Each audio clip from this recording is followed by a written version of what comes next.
Manduki banda. Ah, mais c'est Dima.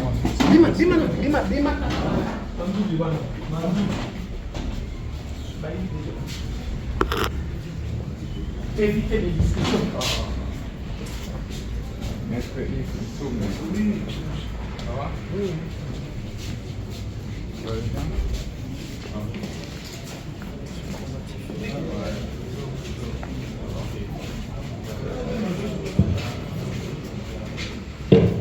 L'audience suspendue le corps. Vient de présenter ses observations, ses réquisitoires, la cause pourquoi il poursuit Moutamba. Et tout à l'heure là, nous allons rentrer et nous allons tenter de démolir, de dégonfler point par point les arguments de ce public. Parce que dans une affaire pénale, vous savez très bien que l'infraction pénale établit de trois éléments. L'élément moral, matériel et légal. L'élément moral, c'est l'intention de vouloir commettre l'acte.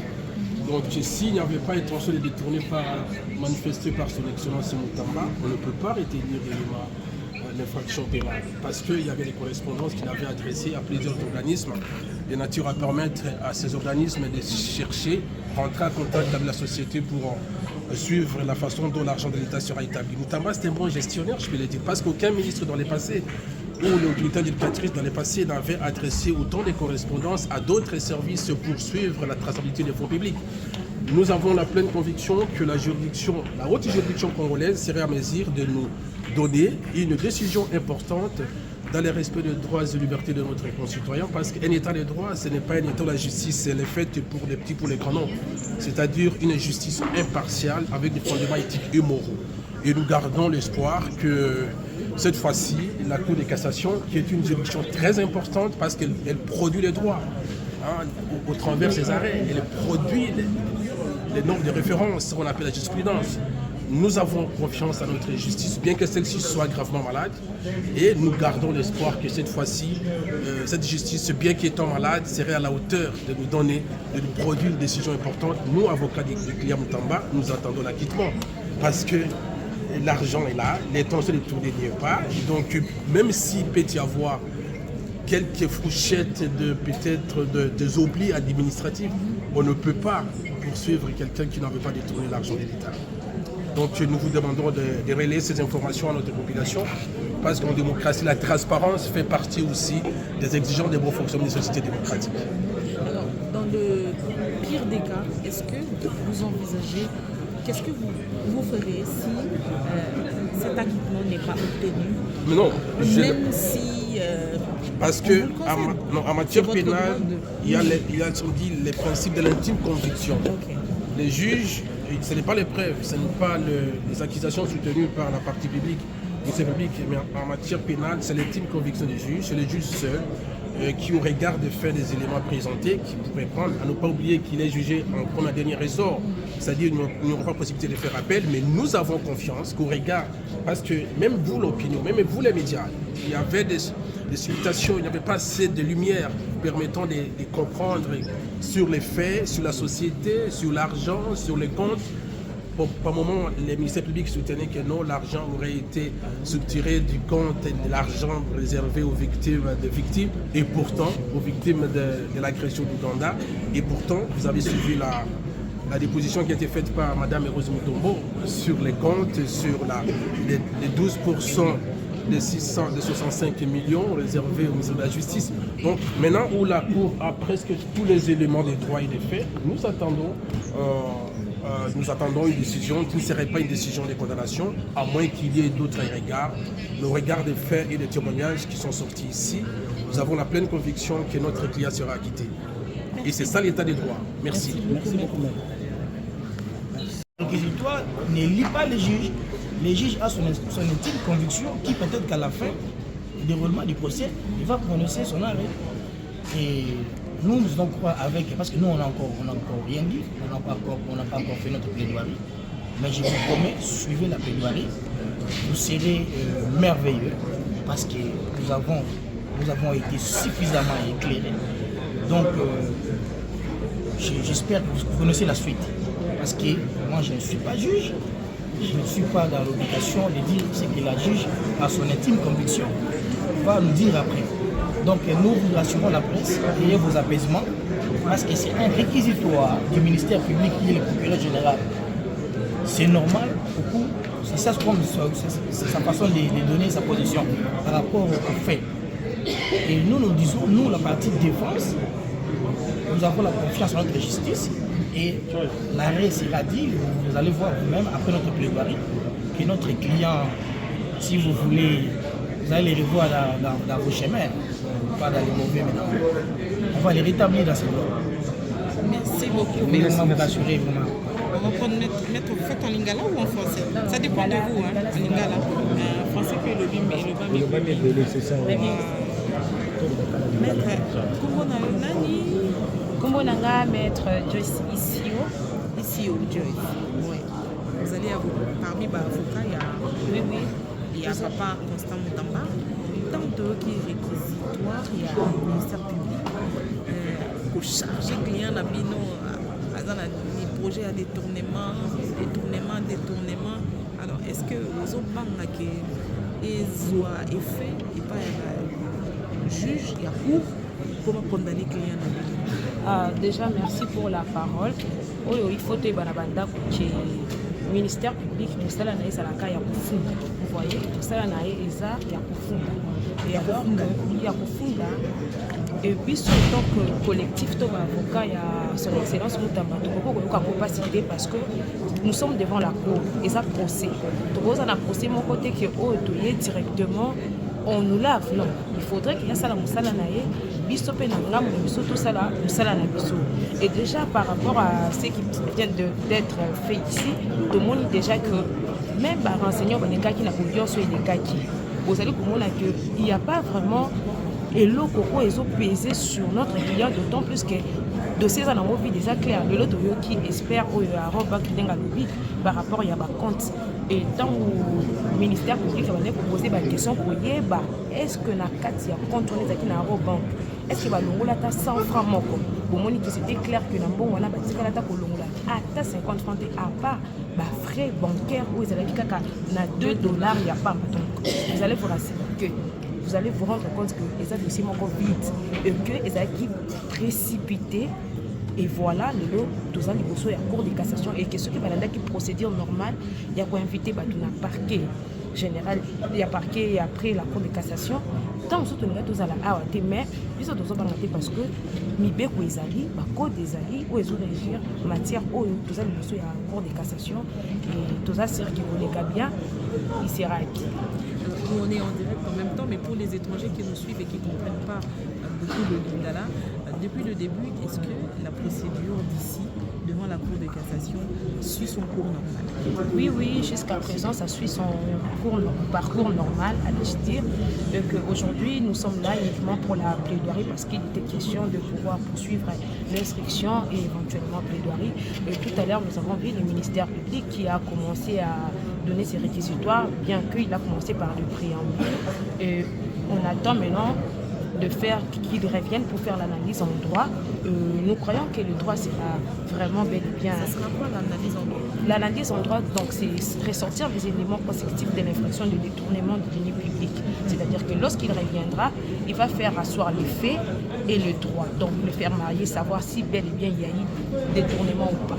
Et à quel moment vous allez aussi répliquer pour l'aider?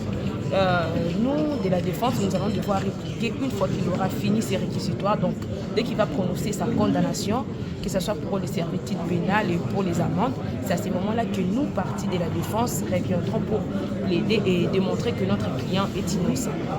Vous plaiderez aujourd'hui même? Oui, la plaidoirie, c'est aujourd'hui. Mais le verdict, ça ne sera pas pour aujourd'hui? Bon, nous attendons voir la position de la Cour, mais il se peut que le prononcé ou les verdicts soient prononcés aujourd'hui. C'est aussi une probabilité. Oui. Dans le cours normal d'un procès pénal. Oui. Ok. Et si ce n'est pas aujourd'hui? Parce si que la plaidoirie, c'est seulement en un seul jour. Oui. Il n'y a pas de remise pour la plaidoirie. Non, il n'y a pas de remise. Donc, dès que vous donne la parole, vous parlez, vous expliquez. Quand vous plaidez, est-ce que le ministère public réplique encore? Oui, il y a des moments de réplique. Une fois que le ministère public aura donner ses réquisitoires, la partie de la défense plaide. Une fois que la partie de la défense aura fini, le ministère public va devoir encore répliquer et ainsi de suite. Oh, oui. Et vous répliquez encore? Oui, nous combien de fois comme ça? Bon, on ne sera pas déterminé parce que ça dépend de la matière. Ça dépend de là où le ministère peut toucher. S'il touche, il va à l'encontre de ce que la partie de la défense dira, on reviendra encore. Mais dans un processus normal d'un procès, cette partie ici, l'étape d'aujourd'hui, ne peut obtenir de remise. Non, vous non. allez aller jusqu'à l'épurement du dossier, l'épuisement de vos éléments de contradiction. Effectivement. Après, si c'est terminé et que la Cour décide de ne pas rendre aujourd'hui, on va fixer un jour pour le prononcer. Oui, effectivement. Mais nous croyons que ça sera aujourd'hui. Oui. Pourquoi? Qu'est-ce qui force cette conviction? Bon, c'est parce que le dossier sera déjà vidé.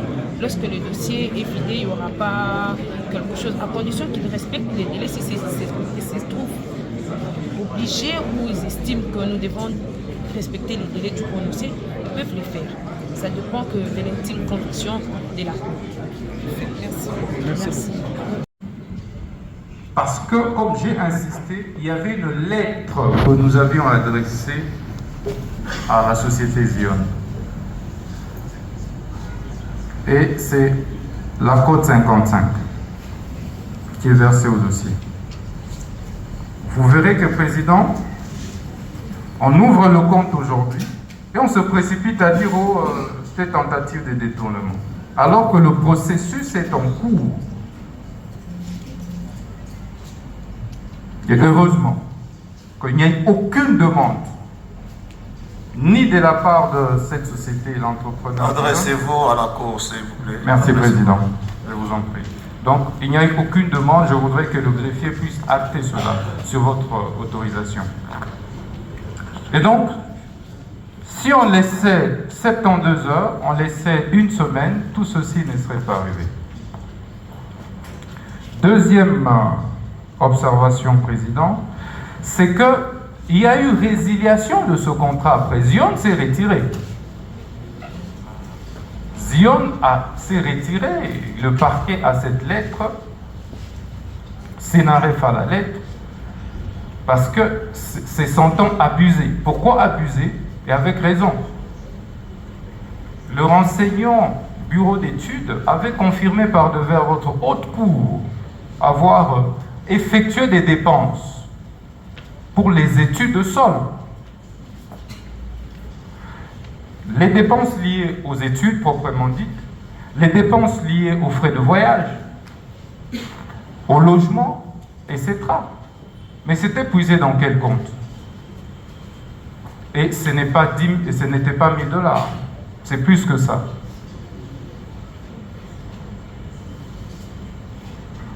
Et qu'aujourd'hui, pour répondre à l'une des...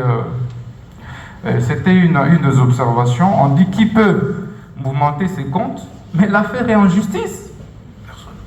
Personne ne peut aujourd'hui toucher à ce compte. Et que c'est sur base de la décision de la justice qu'on peut mouvementer ce compte. Et Zion s'étant désengagé après s'être vu abusé.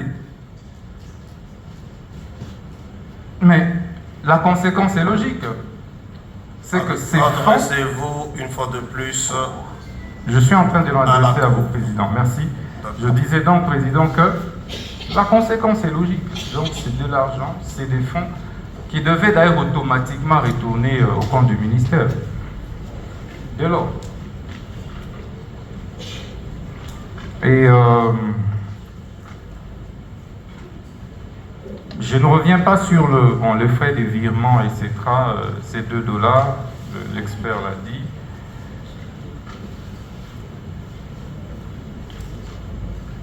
Et puis, peut-on, je voudrais poser que la Cour puisse nous aider à poser la question aux enseignants, peut-on aujourd'hui décaisser 19 millions d'un compte bancaire? Est-ce possible? Je voudrais qu'on puisse poser cette question aux témoins. Vous avez suivi la question? voudrez y répondre? Au vu de la loi, notamment sur le blanchiment, ainsi que la réglementation Banque centrale, aucun décaissement en espèces ne peut être effectué au-delà de 10 000 $. Il y a un plafond. Merci, Président. Je voudrais que, sur votre autorisation, les greffiers puissent acter cette section. C'est ce qu'il est en train de faire. Merci, Président.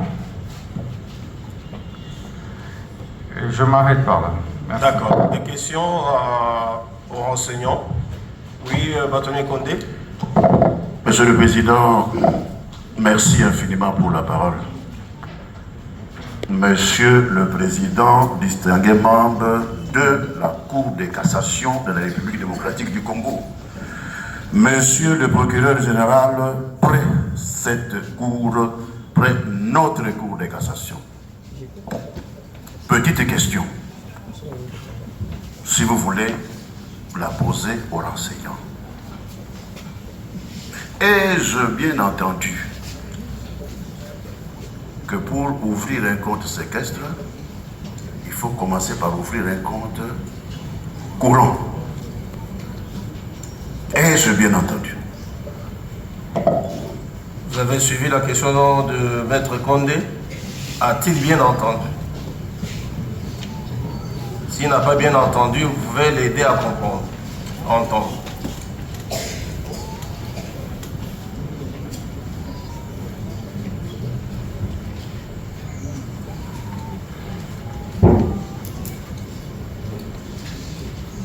Merci. Oui. Effectivement, c'est ce que j'ai bien. C'est ce que j'ai dit. Je l'ai dit tout à l'heure que pour pour l'ouverture d'un compte séquestre, il fallait avoir un compte courant. Voulez-vous répondre?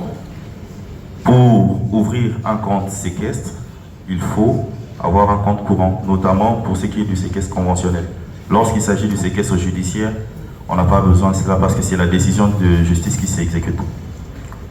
Monsieur le Président. Maître, vous avez bien entendu cette fois-ci? Je confirme avoir bien entendu depuis la première déposition du témoin.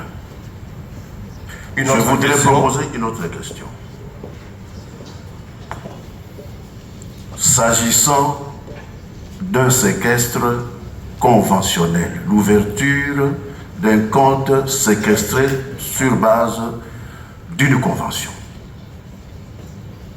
y a-t-il à la banque un délai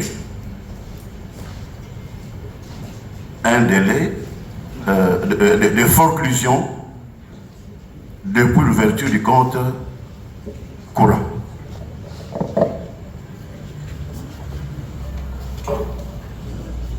Y a-t-il un délai de forclusion, c'est-à-dire au-delà duquel on ne peut pas aller pour l'ouverture d'un compte séquestre après l'ouverture d'un compte courant? Non, il n'y a aucun délai. Monsieur le Président, je dirai ma satisfaction en plaidoirie. Merci. D'accord. Maître Ekombe. Oui, sur la même lancée, la lancée de mon bâtonnier, la question que je propose à la Cour de poser aux renseignants est la suivante. Peut-on, étant détenteur d'un compte courant et qu'on a envie, pour les besoins de ces transactions, ouvrir un sous-compte séquestre, comme il l'a dit, peut-on le faire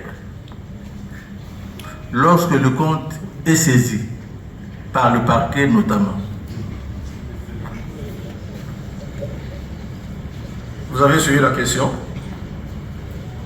Oui, Président, si j'ai bien compris la question qui m'a été posée, c'est celle de savoir si l'on peut procéder à l'ouverture d'un compte séquestre lorsque le compte courant est saisi par la justice. C'est bien Tout ça. à fait, vous avez bien compris. Dans le cas d'espèce, ce qui est vrai, puisque je réponds en tant qu'expert, nous n'avons pas encore eu un cas dans ce sens où le titulaire du compte a vu son compte être bloqué par le parquet, solliciter l'ouverture d'un compte séquestre. C'est une situation atypique qu'on n'a jamais eue. est-ce que c'est possible? Et si ce cas vous arrivez, c'est un cas d'école, hein? Par expérience, il n'a jamais vécu ça, et c'est ça sa réponse. Mais la Cour, dans sa curiosité, voudrait savoir si cela est possible. Si aujourd'hui, le titulaire d'un compte courant qui fait l'objet d'une saisie, peut-il solliciter que l'on puisse ouvrir, est-ce qu'il peut ouvrir un compte séquestre pendant que le compte courant fait l'objet d'une saisie ou d'un gel? Comme vous l'aviez dit, Président, c'est une question de code. Je partirai du principe selon lequel le droit bancaire, c'est à la croisée de chemin de plusieurs législations. Et donc, on a, en tant que banquier, plusieurs obligations, notamment l'obligation de vigilance, l'obligation de prudence. Je ne me vois pas en tant que conseiller juridique, conseiller sous compte alors que le compte principal est bloqué par le parquet. Cela suppose qu'il y a une procédure en cours qui pourrait aboutir à quelque chose, donc je ne le conseillerais pas. D'accord. C'est ça sa réponse. Oui, maître, vous avez encore la parole. Est-ce que les titulaires d'un compte courant qui fait l'objet d'une saisie peut-il mouvementer ses comptes?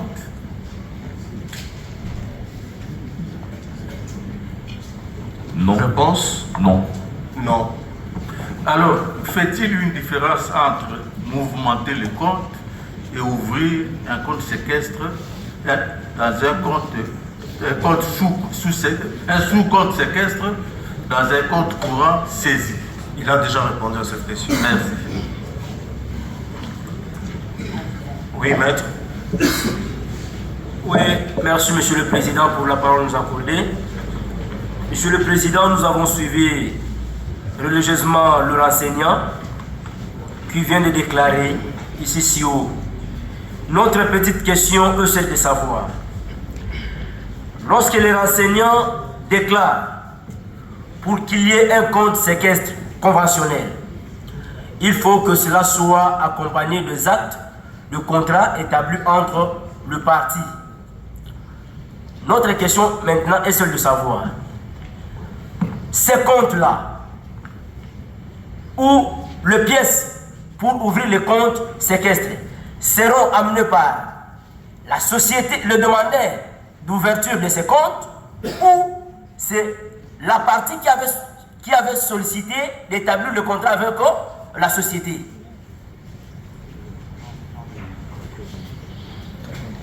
Vous avez bien compris la question?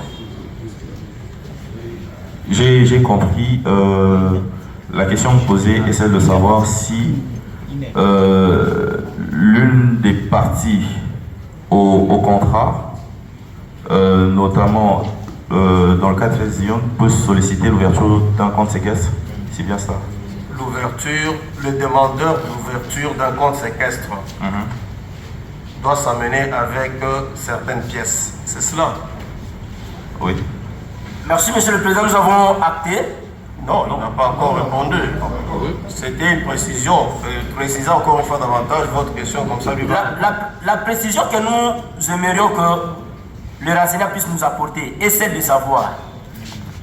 Il y a la société Zion qui avait un contrat avec le ministère. Dans les cas d'espèce, pour ouvrir les comptes séquestres, la demande sera apportée par le ministère ou c'est la société qui avait signé le contrat avec le ministère qui doit apporter le pièce à la banque. Cette fois-ci, vous avez pour l'ouverture des comptes. Oui, j'ai compris, mais je vais peut-être synthétiser la question parce que je comprends qu'il voudrait savoir quelle est la partie qui apporte les soubassements pour l'ouverture du compte séquestre. À cette question, c'est la personne qui sollicite l'ouverture du compte qui apporte les éléments de soubassement. C'est la personne qui sollicite l'ouverture du compte. Dans les cas d'espèce, la société Zion. Merci, Monsieur le Président. Je voudrais peut-être porter à la connaissance de la Défense et même de l'officier du ministère public que l'on pose des questions en rapport avec les parties au procès et en rapport avec l'effet de la cause. Pourquoi? Qu'on n'aille pas dans les généralités du genre est-ce possible? Qu'on dise dans le cas d'espèce, Zion Construction avait contracté avec le ministère de la Justice. Qui des deux peut solliciter l'ouverture du compte séquestre ou du sous-compte ou du compte séquestre conventionnel, avec quel document et qui doit les apporter? Qu'on reste dans le cadre de l'économie de ce procès, de ces Oui, vous aviez une précision? Vous avez quelque chose à ajouter? Vous avez réglé la problématique. S'il vous plaît? Vous avez réglé la problématique. De quelle manière? En apportant cette précision parce que la question semble être un peu assez évasive. C'est comme ça que je disais que vous avez réglé la question. D'accord. Oui. Monsieur le Président. S'il vous plaît, collègue. Monsieur le Président, si nous ne gérons pas bien ce procès, nous serons en difficulté de regarder nos enfants dans les yeux, puisque nous aurons une responsabilité politique énorme. Voilà pourquoi je me rassure que cette paix doit se retirer, puisque je compte sur cette composition. Et à travers cette composition, je suis en train d'élire l'impartialité et l'indépendance. Monsieur le Président, nous vous faisons confiance et nous pensons réellement que le travail que vous allez faire à l'issue de ce que nous allons vous donner, non seulement en termes de faits, mais également de développement du droit, l'image de notre pays en matière de justice sera rétablie avec possibilité que les commanditaires que je suis en train de voir ici, de rejoindre aussi la CPI, pourquoi pas d'autres juridictions internationales. Il faut que nous entrons, et c'est à travers ce que nous allons vous donner que vous allez faire gratitude. Constant Mutamba Dumbuka. Il est resté constant. Même devant des questions pertinentes, des questions des fois biaisées, nous avons dit constant, garder la constance. Et cette constance, même dans l'agir en tant que politique, il est resté comme tel père. Mutamba, la forêt, nous savons tous quel est le rôle de la forêt. Peut-être ceux qui vivent à Kinshasa ne comprennent pas le rôle de la forêt. Moi je suis villageois, je viens de la Mongala. Nous connaissons, c'est là où nous avons la vie. Et peut-être si nous avons cette santé un peu comme elle est là, c'est grâce à cette forêt qui nous maintient. Mutamba. Et cette jeunesse compte sur cette forêt Mutamba. Oh Dumbuka! Dumbuka, les clochettes qui alertent. Et c'est ce que Mutamba a toujours fait lorsqu'il est arrivé au ministère de la Justice. Les sonnettes, les clochettes ont sonné, afin de redresser pour que la population congolaise ait confiance à la justice congolaise. Monsieur le Président,